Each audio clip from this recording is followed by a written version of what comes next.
Hello everyone, welcome back to our channel. In today's video, I'll show you how you can fix Chrome message not sending. So let's get started. For that, first of all, you have to check your internet connection. Make sure your device is connected to a stable Wi-Fi or mobile data. You can try switching to a different network or restarting your router if needed. After that, open up Chrome and you have to clear your browser cache and cookies. Over time, cache data can cause problems with Chrome. So inside here, simply tap on the three dot, scroll below, tap on Settings. Inside Settings, simply tap on Privacy and Security. Now select Delete Browsing Data. Now inside here, you can simply check cookies and cache images files and then simply tap on Delete Data. And once done, restart Chrome. After that, simply update Google Chrome.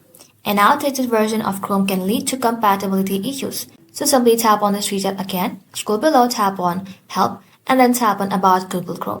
Now if there's any update available, Chrome will automatically download and install it. After that, simply scroll below, then tap on Extension and disable Browser Extension. Some extension can interfere with messaging services. So, disable any extension you have enabled one by one to find out the one causing the issue. And that's it. You should be able to fix Chrome message not sending by following these steps. That's it. Thank you all for watching. If this video was helpful, leave a like and sub, and I'll see you in the next one.